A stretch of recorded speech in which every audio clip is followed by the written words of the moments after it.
Ey geceler, geceler, uykum yok. Beni gören sanar, evim yok. Evimde var, evlatlarım da var, yarim yok.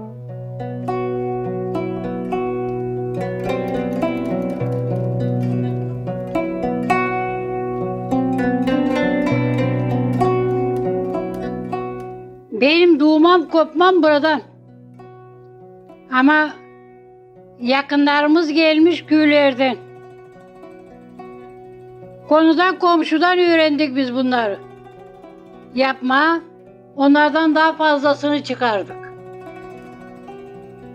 Görüyoruz yapıyor insancıklar. Komşu gelinleri geldi. Aldık biz de yapıyoruz. Öyle iş büyüyor. Sonra ben evlendim gittim Kırcalı köylerinde. Koşukavağı'nda böyle de anlatacağım.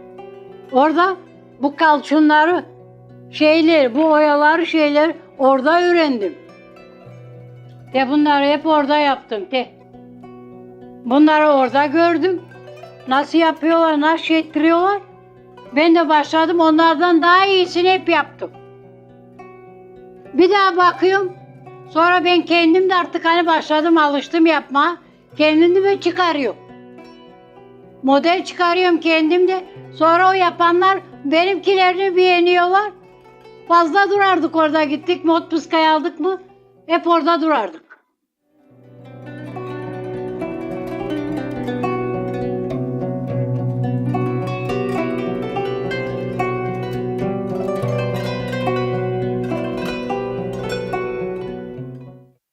Giderdik orada iş yapma.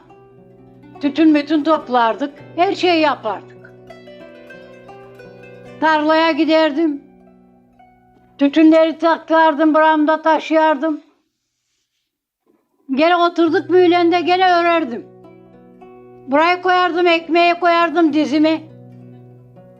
Ölüm ellerimden gene. Ama öğreniyor adam, açtıkça açıyor iş, kendini açıyor. Merakta da bitiyor iş. İş merakta da bitiyor.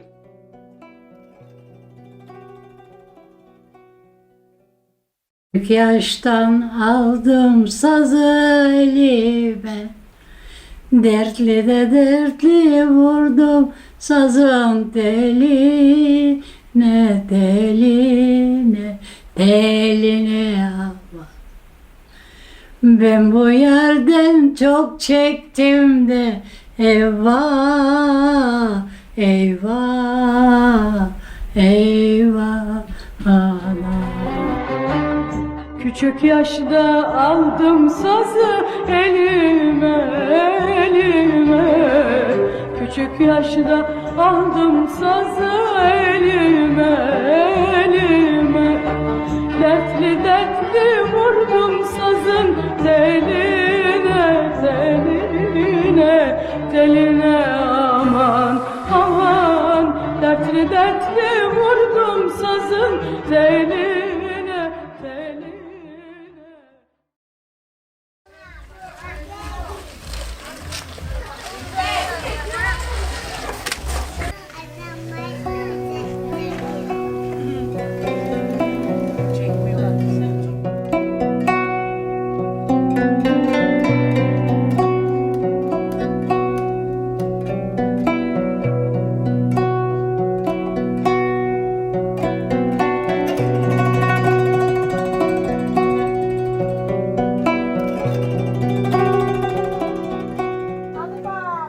Gebeydim, babam örüldü kızanla bagaj.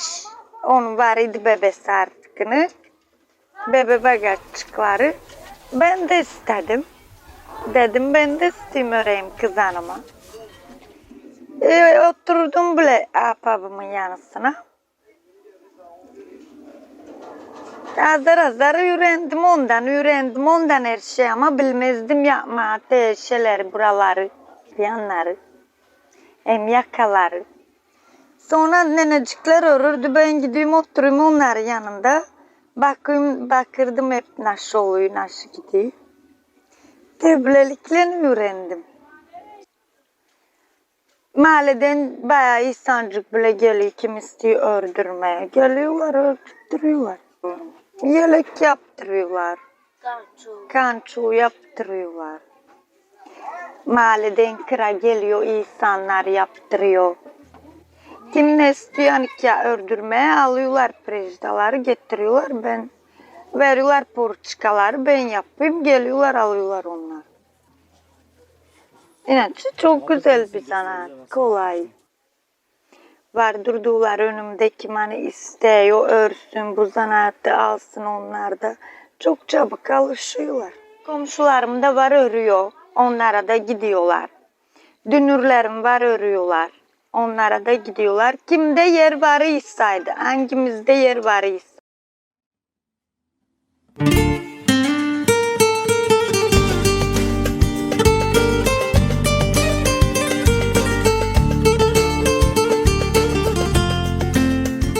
Kolo lahana geldiler, aldılar bizi. Dediler hani izlojba varıymış. Dediler davet ediyorlar beni de sergi için. Gittik. Çok güzel geçti. Çok kez var idi yabancı insanlar. Türlü devletten çok beğendiler, aldılar daji. Ördük, yelek, bile, telefon çantiçkaları, bu eldivenleri, satış var ya kışınlar. Bunlar çok istiyorlar. Bunlar eldiven hani buraya kadar bayağı devletten porçika geldi. Yaptık onlar daji. Verdik.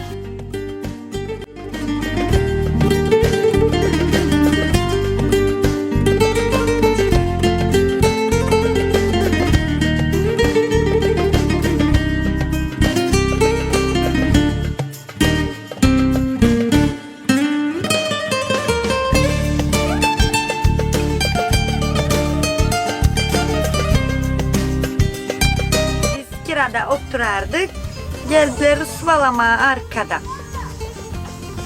Ama bu kolo lahana kızanlarım gördüler onları. Ben de onların yanında ısvalardık bütün mahalle bile kızanlarla. Böyle çok sıcaktı hava. Davet ettik onlar bize birazcık serinlesinler, naşatırlar. Böylelikle tanıştık onlarla. Ahbap olduk, şimdi şeflerim de oldular.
сме железари, Да.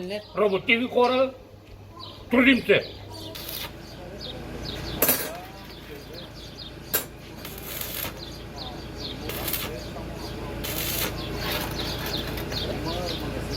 Дядото ми беше ковач. Налбан беше.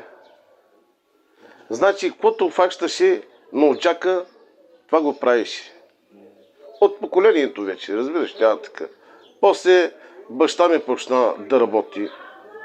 И покрай тях вече ние се научаваме занят. Че този занят ни остана от дядовците вече. И se работи. Şimdi biz küçükten servis bu zanaat. Bak benim çocuk 11 yaşında şimdi başlıyor artık zanaatı sevmeye. Alıyor sabah kalsın çekişle vuruyor, doğrultturuyor, şey ettiriyor. Her şey yapıyor, boyayıyor. Çünkü bizim kanımızda o. Servis zanaatı hani alın terinden çalışıyoruz, kazanıyoruz o parayı.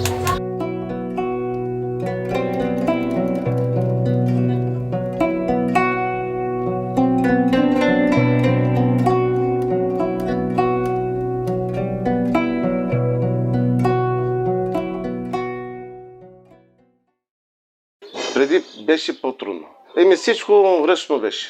На ръка. Значи, как да ви го обяснявам, правихме едни чатали. Значи чатал. Слагаме шината или желязото фи 12-14, значи на ръка всичко. На ръка. Огъвахме есове, други работи там. А сега си имаме всичко шаблони вече, калъпи, които огъваме ръчно пак. Всичко на ръка го изработваме. Обаче с калъпи. А преди всичко на ръка беше. И сега пак ръчно ги огъваме, обаче с калъпи. Имам си тук ограничител. Направихме си шаблони там, които с сантиметри, там, милиметри, всичко се режи, всичко се мери и ги изработваме ние. Шарките, другите работи.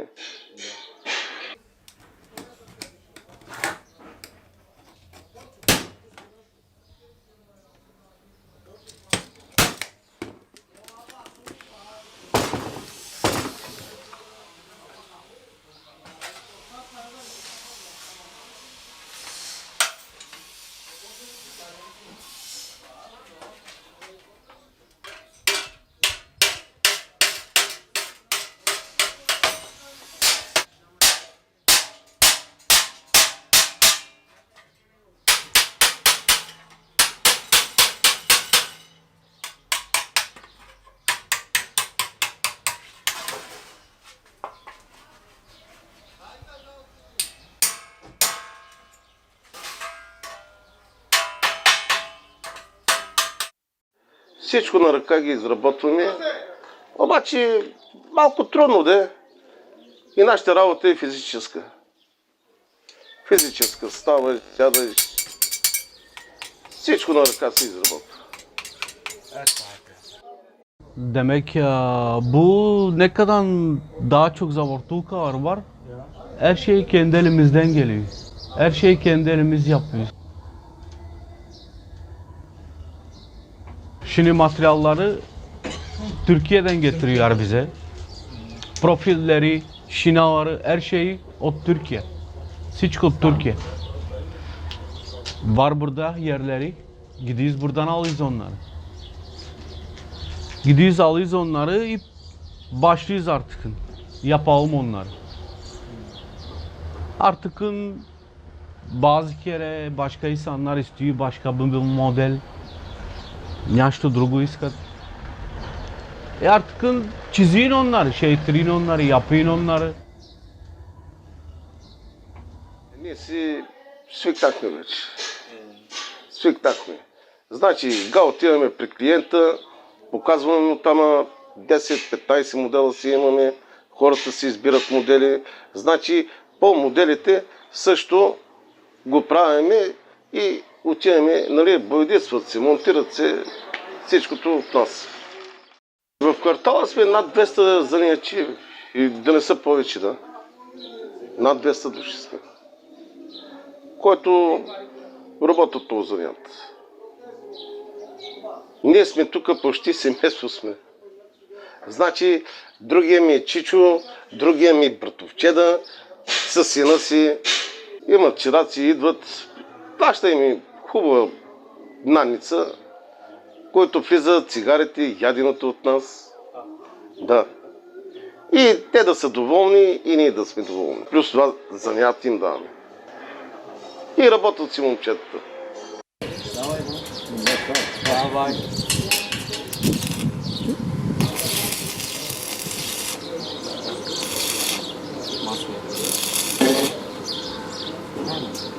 Добре. Стига, стига.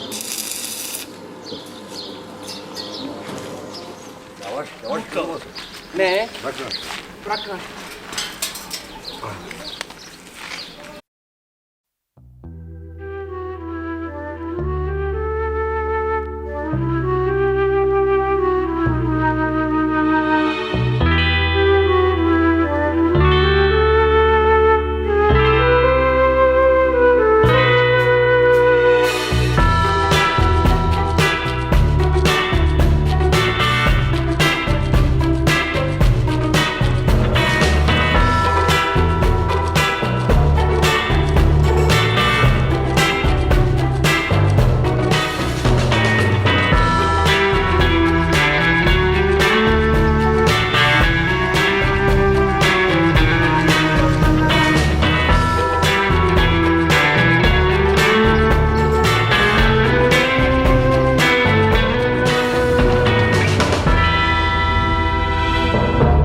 Нашата професия е като рибарската. Пазарска работа. По пазара си отиваш, който продадеш.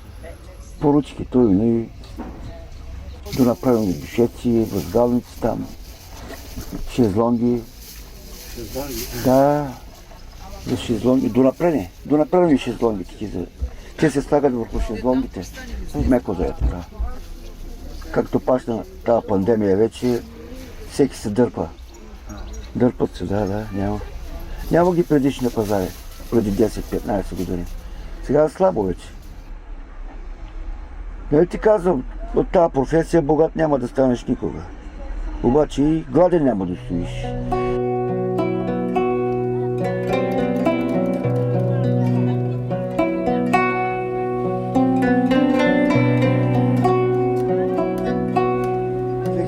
Година вече почнахме бизнес да правим. Куфарна търговия. Продавах авточасти. След време тия части вече, тия лади москвичи свършиха. И си почнах старата професия. Пак душеците. Върнем лента назад.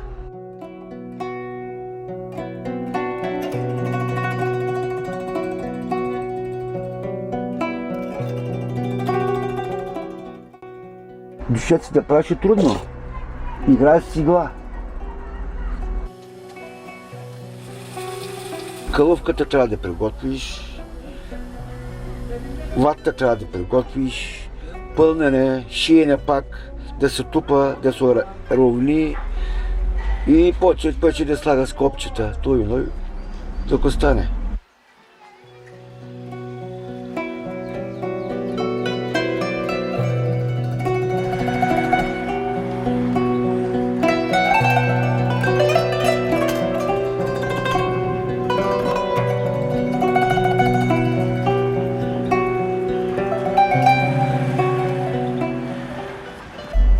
Иначе за донаправяне е по-лесно, ако донаправим дюшек. Само шиеш кълъвката и го вкарваш. Един сип и готов. Обаче дюшека е повече работа има. И жената помага, тя работи. И двамата си помагаме взаимно. Той сам не може тази работа. Тя шие кълъвки там, чершафи и такива работи. Аз ако дойда от пазара, тя ми е приготвила кълъвки, малъвки, такива работи. Пълна душа, ти шия. И това е.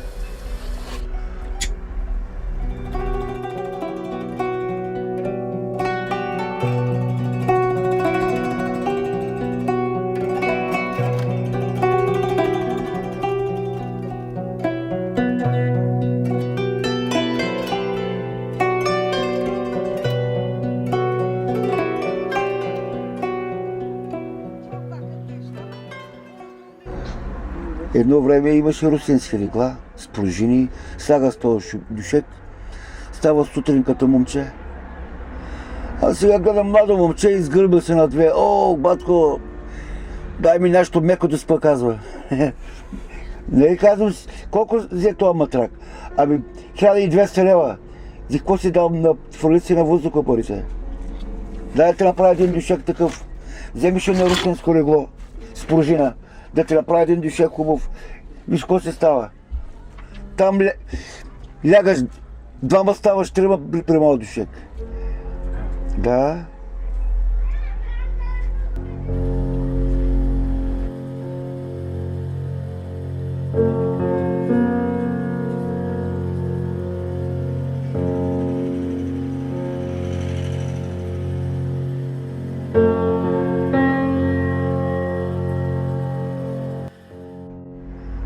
Той трябва да имаш и нюх към тази работа. Мерак най-важното. Да ти имаш мерак. Всяка работа трябва да е с мерак да го работиш. Иначе ако не го работиш с мерак, мане. Всяка работа е такава.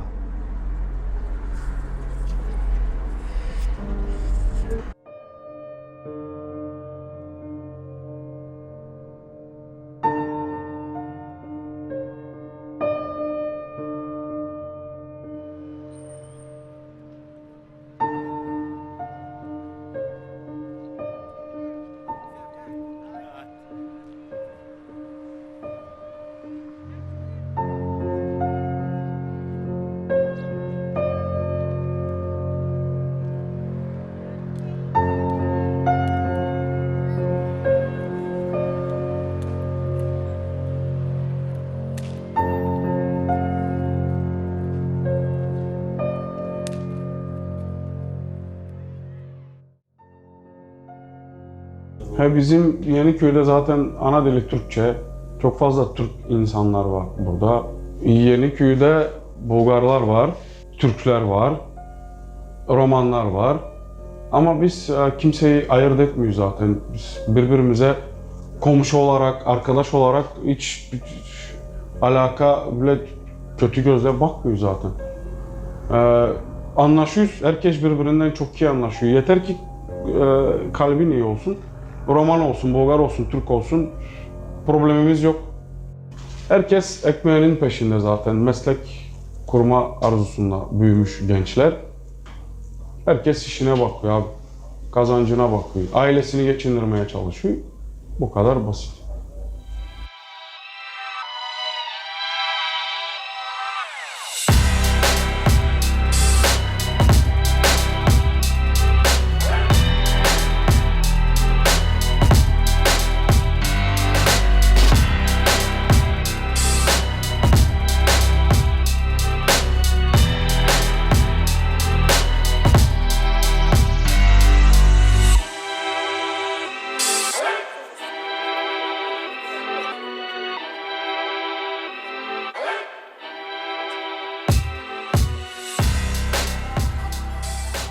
Berberlik konusu zaten hobi gibi başladı. Benim rahmetli dedem, Sabri dedem berberdi. Bir zamanlar onlar eski makinelerle çalışırdı, böyle elinde sıkılırdı o makineler. Onlarla çalışırlar. Annemin babası da mezar ustası. Hani bizim dilce Bulgar dilinde kamunodeles diyorlar. Mezarlara adı yazıyor falan mermer işini. Onu Kadir dedem yapırdı rahmetli. Mekanları cennet olsun inşallah. Rahmetli dedem damadını demek işe alıyor kabristana. Babam orada usta oluyor bunca sene. Ha bak 32. 33. seneye girdi babamın bu mesleği. Babamın yanında bayağı bir zaman çalıştım. 2 dede mesleğini de aldım. Babam dedi ki Sabri sen istersen bu işe bir tutun birkaç sene evvel. Çünkü görüyor ben her zaman arkadaşları tıraş ediyorum falan. Onları tıraş ederken babam gördü işin kalitesini, sen diyor zaten bu işi becerebiliyorsun. Bence bu işi sen bir kur dedi. Yani baba tavsiyesinden. Bir tutunayım dedim zaten. Sağ olsunlar anam falan, eşim olsun her zaman destek oldular zaten bu işe. Çünkü güveniyorlardı. Sevdiğim işte zaten. Hep destek oldular zaten. Allah razı olsun. Hepsi arkamdaydı.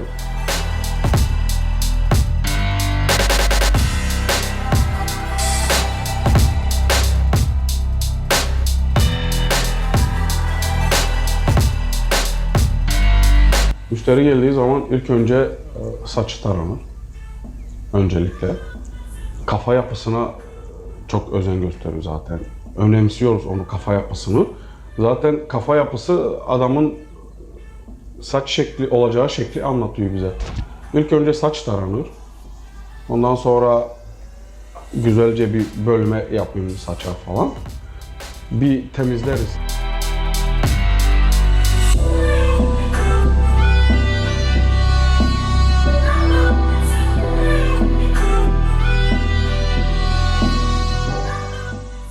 Bir özen gösteriyorum zaten. İşe bir özen gösteriyorum.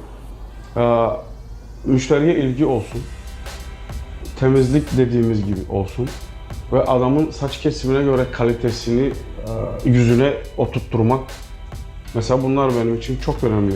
Bazen sen bu işte müşteriyi dinlemiyorsun bile.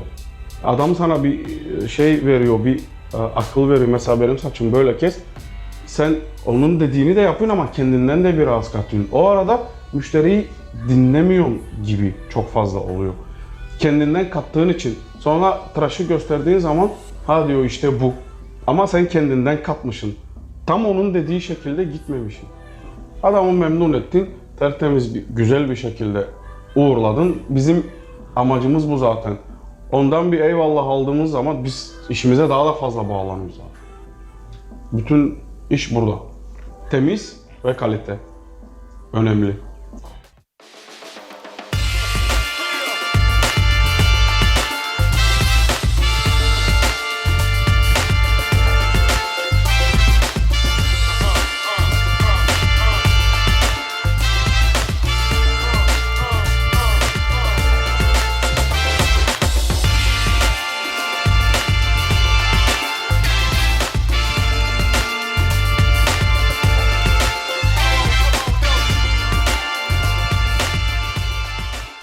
Can arkadaşımın kardeşi benimle çalışıyor. Yani yeğenim gibi.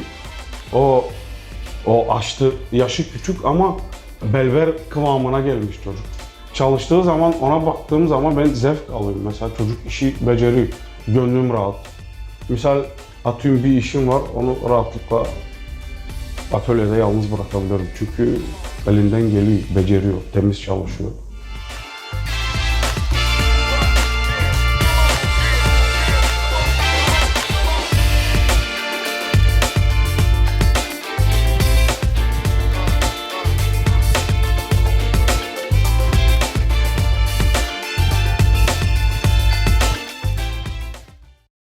Son zamanda çoğunlukla berberliğe yöneldiler herkes.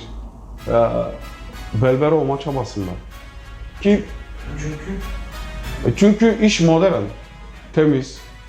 İşe temiz gidip geliyorum. Hani iş dediğin iş de zevkli bir iş. Temiz iş, sade iş. Anladın mı? Modern. Almanya'ya da açılanlar var zaten. Avrupa'ya da açılanlar var çok fazla. Avusturya'da arkadaşlar var, çalışıyorlar. Yani hepsi de mahallede değil. Pek çoğu da Avrupa'da çalışıyor. Ama mahallede Bu Yeniköy dediğimiz bölgede berberler var, çok fazla var. Çok fazla.